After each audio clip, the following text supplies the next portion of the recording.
What's going on, everybody? Welcome to the Master Wing channel. I'm glad you stopped by. I'm excited to show you this game. These are the types of games that keep you coming back to play Wingspan. So play along with me, see if you would decide and choose the cards that we do, and see what you think. Let me know in the comments. Some people don't like when you hear, please like or subscribe, but it really helps me out and it just keeps me going, and I appreciate all the support we've had thus far. As for card selection, you know what we're doing. We're selecting Snow Bunting, Common Nighthawk, and Eastern Phoebe. We just uploaded a video recently about the Common Nighthawk, and it's coming back for this game as well. The Snow Bunting is just such a powerful pink power. If your opponent has a bird that can tuck, we're just going to keep that in our back pocket if our opponent plays a tucking bird. And then we're rolling with the Eastern Phoebe. It's kind of an unassuming bird. It's got a great star nest, but it goes in any habitat, and you know we like those. We are going to be shelling out some serious worms because that's the only food production I see. I see a dark-eyed junco in the tray. We are going second this game, and we're going to go ahead and get started with this grassland engine, okay? Eastern Phoebe, you could put that, of course, in the wetlands, forest, or grassland, but you normally see it in the grassland or the wetlands. If you can reduce the amount of times you have to gain food, and you can gain food while performing another action, for new players, those are the cards that you want to be going for. So we're going to get started. You can see that Nighthawk Phoebe has a good synergy because we can play one into the other. And since my opponent didn't pick up the Junco immediately, I know it's just going to be waiting for me as soon as I get this Nighthawk down.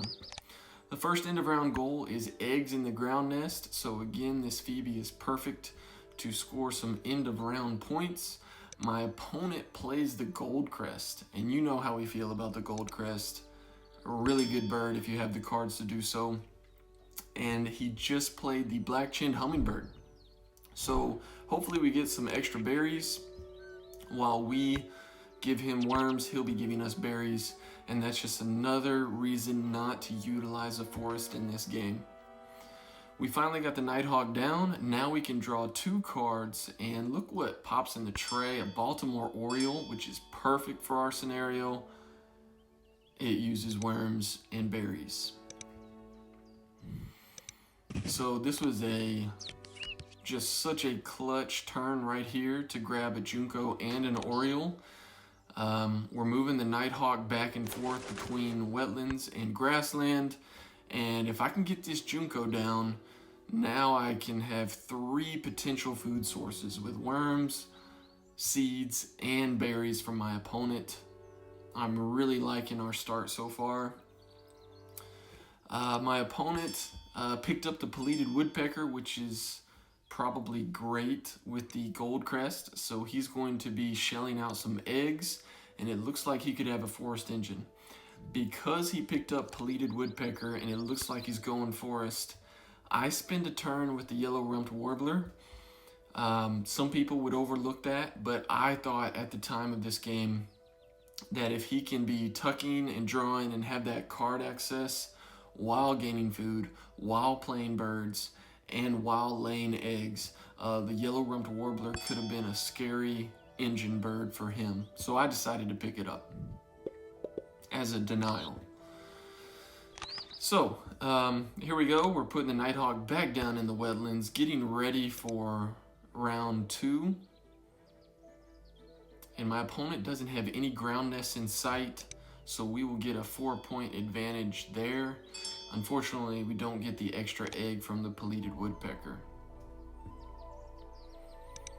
I flipped really quick in this game. Yep, you can see it. Lesser Whitethroat. I like that bird as well. He's got his first teal power down, and that's going to reduce the need for him to, or her, him or her, to spend actions laying eggs. So it looks like he might not need a grassland, and I might not need a forest.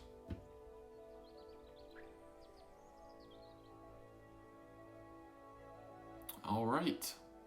Sometimes when you get dealt that Eastern Phoebe, you don't want to share, and you have some better food options. So the Phoebe isn't always an automatic play in the grassland, but look what comes in the tray here. We've got 2 birds that are playable, berries and worms. We've got the gray catbird and the violet green swallow. I'm sure you noticed we have the Food Web Expert bonus card.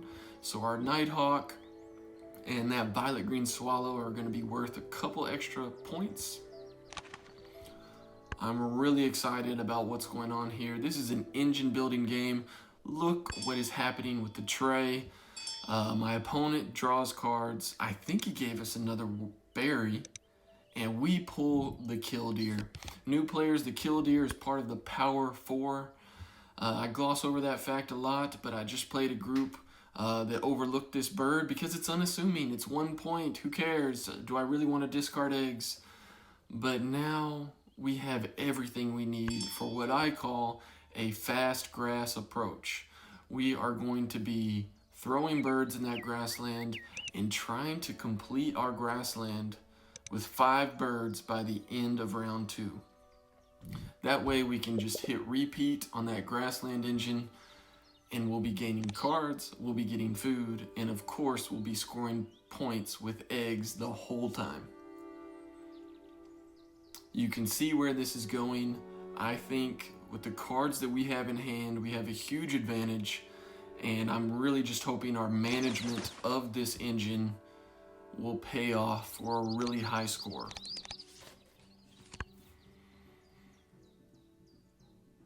And, you know, I kept that nighthawk down in the wetlands, but with that killdeer, the nighthawk is done. It did its job.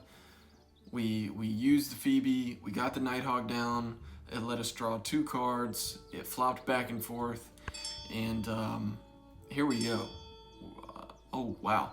So my opponent played yellow blackbird, that's right, which is a tucking bird. So there is an argument for a snow bunting play. That would let me score passive points while my opponent tucks cards. But right now, the cards I have in hand, number 1, I want to play all of them, I think. I think I just tucked the yellow rumped warbler. I want to play all the other birds. And since I have those 4 other cards besides the bunting, I want to get those down and prioritize those cards. If I didn't have anything else to play and I needed to do some more digging, then I'd play the snow bunting. But right now we were kind of debating which bird we want to play first, and I elect with the great catbird, which is going to let me repeat the Phoebe, repeat the Junco, and get these other birds down faster. Even though that Junco is going to score me points and of course give me seeds, I need more worms than seeds. So I thought I'm going to repeat the Phoebe and try to get these birds down by the end of round 2. And again, the snow bunting is going to have to wait. The second end of round goal is white and no powers. I look at the painted bunting, but it can't beat the cards that I already have, and it looks like we're gonna take a big 0 and just ignore that end of round for this round 2. My opponent got a 0 for round 1, and it looks like we're gonna get a 0 for round 2.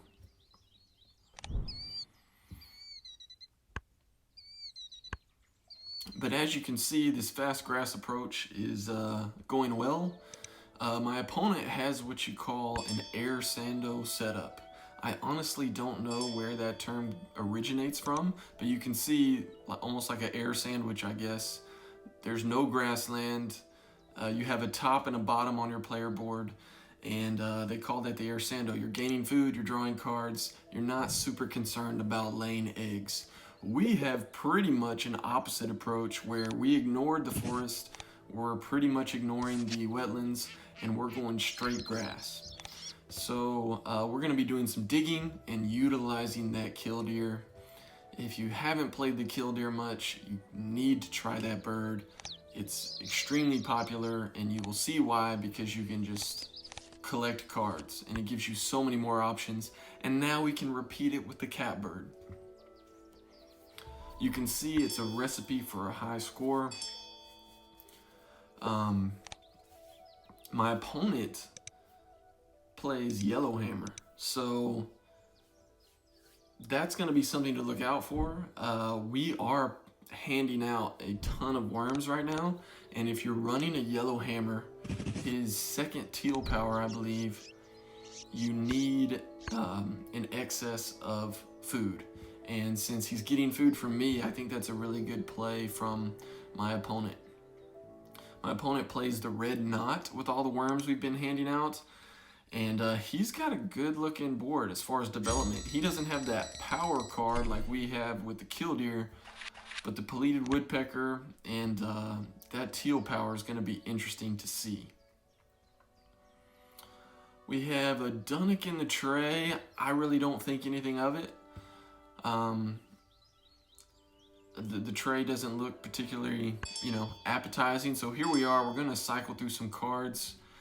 I could have forced down the Snow Bunting right here, and just, had that Snowy Owl for an extra tuck bird. But at the time of this game, since I saw the Yellowhammer, I'm thinking he's going to be spreading out his actions between gain food, lay eggs, draw cards, play a bird. And he's not going to be spamming that yellow, is it the yellow-headed blackbird in that wetlands? He's not going to be utilizing that much. So to me, I have a Vireo. I just pulled a Vireo. I have a Baltimore Oriole I want to get down. And the Snow Bunting just takes a back seat. It's debatable if I should have put that down there. But again, with that Yellowhammer, we're already, 10 turns left? How many more times is my opponent going to be tucking, So I thought it was more beneficial to lay eggs here. Just taking a peek, seeing what we need. I'd like to get this Baltimore Oriole down. At the same time, this end around goal is cards in hand. So we also, with the killdeer, want to make sure we win that one as well. We double up on the Phoebe.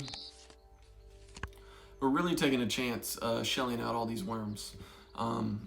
He's already developed, quite a decent board with all these extra worms we're giving out. The key is we just have to outperform with the food we're getting versus the food we're giving. And since I have some playable cards in hand, I'm liking our chances right now. We're about to have a 12-point play, maybe 11-point play with the egg cost. And we were able to get 5 birds down by the end of round 2, which was nice. We also have a Hermit Thrush, which could turn into 6 points.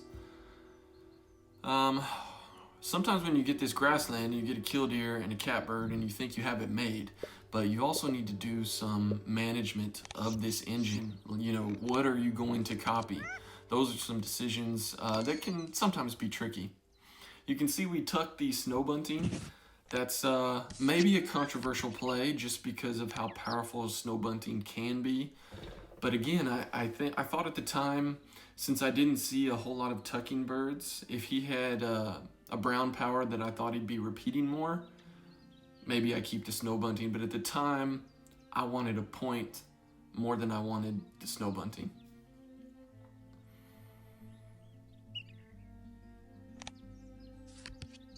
And I think we repeated the... I didn't catch it. Did we repeat the killdeer that turn? Or the Phoebe? I'm not 100% sure. I know at some point during this round I repeat the killdeer. But here we go. We need to get some more egg space. And start playing some high point birds that we drew. The wood duck and California quail are nothing to me. Those will be tuck birds. That turn, I think, was a mistake just because I was so excited to play those birds. You can see on the display there was the Godwit and the blue-winged warbler. And my opponent, luckily, does not pick those cards up. Of course, they don't know we have Food Web Expert, but that blue-winged warbler should have been snatched up that last turn, and we both neglected the tray, so I was really happy that was still there. A little bit of fortune, because that warbler is going to turn into a 10-point bird. And with our current engine, let's see, 4 eggs plus a tuck with the swallow, that's 5, plus the Junko, that's a 6-point engine. And I think we did repeat the killdeer that time. There's not many high point birds in that grassland, but broken record here, I'm getting cards, I'm getting food, and I'm scoring points the whole time. This grassland engine is the way to go with this setup. I do like the kinglet in the tray. It's not a make or break bird, but I have the food for it. I need some more egg space, and my opponent picks it up. So that was a little unfortunate, but I could have doubled that into the blue-winged warbler. Check out my opponent's board. He has a lot more cards than I thought he would. Hopefully he doesn't have a ton of ammo, but with that yellow hammer, you just never know. With all the planning that goes into a yellow hammer, you never know if there's a Benelli's Eagle hiding or just big bonus card birds.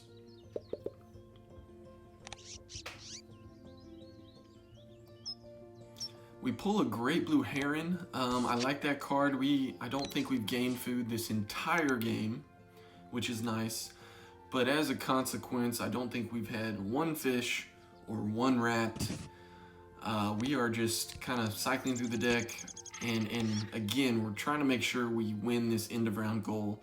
So the birds we play, it looks like because of the flow of the goals, we're going to be playing more birds round 4.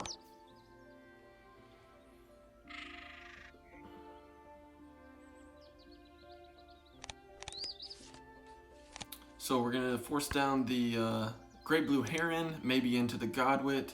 We've got that hermit thrush possibly, and we've got a blue-winged warbler. I'm not super concerned about having extra cards because I can always double up on the swallow or the Junko later. Last turn in round 3. If you made it this far, thank you for watching. Please consider that subscription. Let's play Wingspan together for the next 10 years. You know what I'm saying? Come on.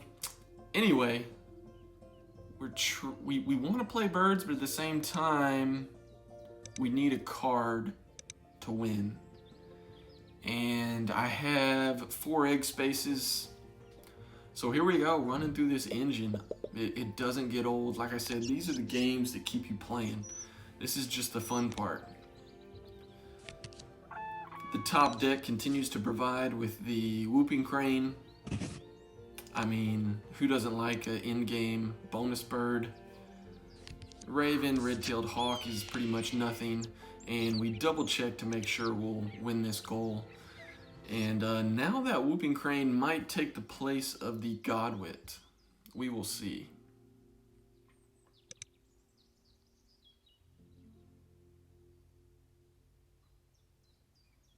There's always a little pause on the catbird just to see what we want to repeat. I repeat the violet green swallow that time because I'm gonna score a point and I want to see another card. If I repeat the Junko, you know, then I'd have to discard an extra card, and that doesn't help me with the goal.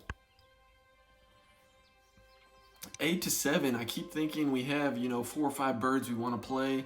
I keep shelling out worms. Here's where my opponent does just a nasty play. I guess he played the red cockaded woodpecker with the gold crest, which was cool. But in a second, I'm going to flash to their screen, and a very impressive play because it looks like, I think it's at least a 6-point play. I don't want to say it before you see it. Alright, so check it out. He played the white wagtail for his yellow hammer teal power, and then the white wagtail activates to play the hooded crow, and the hooded crow tucks cards for all the actions I take in the grassland. Plus, I think he had a lesser white throat, so he just activated 4 teal powers, which was very impressive. Hats off to him for making that work. Sometimes you don't draw those cards. So now this is not a runaway game. I'm thinking this is neck and neck, and we really need to pay attention because both boards are looking very high scoring. I think we both had in the 70s when I looked at the scoreboard last. If you're in the 70s at the start of round 4, it's going to be well over 100. That's just mental, kind of give you an idea if that ever happens to you. If you're in the 60s, you know, you're going to score, if you have anything decent, 20 to 30 points in your last round. And we're already at 89. So just to kind of give you some landmarks on your scoreboard, if you can get to the 60s, high 60s, and even the 70s by the end of round 3, you're doing really well. We played the downy woodpecker and the blue-winged warbler. We take an extra egg from this pleated woodpecker. That warbler play was like, I don't know, over 10 points, I think. 11, 13, I think it was 10 points exactly. And now we do another double play with gray blue heron. We've got plenty of food. And really hoping this whooping crane gives me something nice here. This will be a 9-point play without the bonus card. So we're holding our breath for the whooping crane.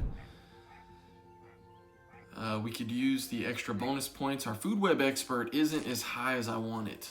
We've got 6 points on it, but sometimes I can turn that into 8 to 10 points. And what do we pull? We pull a 0-point falconer and a 1-point breeding manager. You can see our player board. That breeding manager is going to be maxed out at 1 point because of the Eastern Phoebe. That was unfortunate. It was still a 10-point play, but that could have turned into like a 15 or 16-point play. I really wish we would have looked out on that one. And now 3 turns remaining. The Hermit Thrush is only a 5-point play. The Godwit is only a 4-point play unless we get lucky on a bonus card. So for the last 3 turns of the game, I'm thinking the birds we have in hand do not beat our current point scoring engine. So I'm gonna burn some extra food here and start running through this engine. I'm done with the killdeer at this point. I've seen all the cards I can see. We just need to unload some more points. And they've been racking up all game with this grassland engine. So there's 5 points, there's 6 points. Just taking a peek here. Seeing if he would play that flycatcher. What are we gonna repeat? We're either gonna repeat the swallow or the junco. Skip KD. I think if this was a tournament game, maybe I would have taken my time a little bit more here just to do the food calculations and you know, maybe the previous round I don't use the killdeer as much. We are kind of flying through this just because I think I know in my head that I'm going to be just laying eggs the majority of the game. It looks like we are going to run out of egg space. Last 2 turns, I think it's worth mentioning to repeat the violet green swallow more than the junco, because you never know if you're going to flop Benelli's eagle. It's such a good card that it's worth mentioning almost every end game. It's easy to play, it's your last ditch effort for a point bomb, and you don't need many food for it, if at all.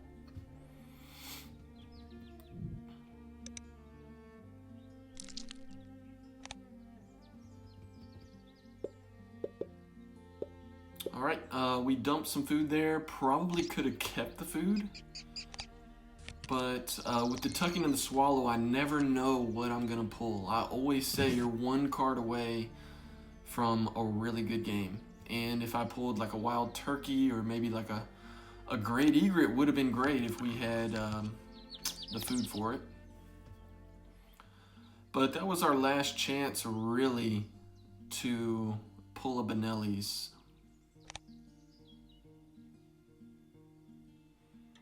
And we did utilize the killdeer that turn just because I had the egg space. I think I only have 3 egg spaces left, so I could afford that last turn to discard an egg. You might as well check out 2 more cards. That Junko, I was so glad was in the tray. If the Junko was not in the starting tray at the beginning of the game, I probably don't go 100% in the grassland. And that Phoebe isn't as important to me. Maybe I play some more forest birds, things of that nature. So we have some food for some birds right now, but if you take your time, you do the math, you can see there's a lot of fish there. We could take a chance on a godwit, but I don't like those birds as much just because you only get to draw 1 bonus card. And with that breeding manager I just pulled, I think I'd rather score, what is this, 1, 2, 3, 4, 5, 6 points. There's the spoonbill, would have been nice. I'd rather score 6 points this last turn than cross my fingers and hope with the godwit. So I tried not to look at the scoreboard too much in round 4. You can see we laid a lot of eggs. We got a few high point birds down. And now it's just down to what my opponent's bonuses are. And now with those teal powers, I mean, he's going to activate Yellowhammer and Wagtail, and fill up his player board, which was equally, if not more so, impressive for our board. Sometimes when you fill the player board, you know, you'll see these screenshots on social media, like I played 15 birds, and it is 100% fun to do that. But sometimes that's not the most bang for your buck, so to speak. You don't get as many points by doing so versus running your engine. But here it looks like the Bell's Vireo, we're gonna see in a second what he pulls with the Bell's Vireo. I'm gonna check out my opponent's cards. And I don't know if you saw it, but it was the canvas back, that last bird. Here we go to the scores, y'all. I'm not sure we win this game, but you can tell both players are going to be scoring very high. He had 17 bonus points. And honestly, he had a lot more eggs than I thought. We only beat him by 2 there. And tucks prevail, 125, 123. Both players in the 120s. It's not a personal record for us, but it was just such a fun game. And look at my opponent. He pulls an 8-point bird counter with that Bell's Vireo. And then he did Diet Specialist. A Citizen Scientist was good. He did tuck more than I thought. That Snow Bunting might have been good. And that Canvas back helped him with the Bird Feeder bonus card. That Fast Grass approach was fun, but 125, 123, 2 points. Thank you for watching. That was a fun one. See you next time on Master Wing. Peace!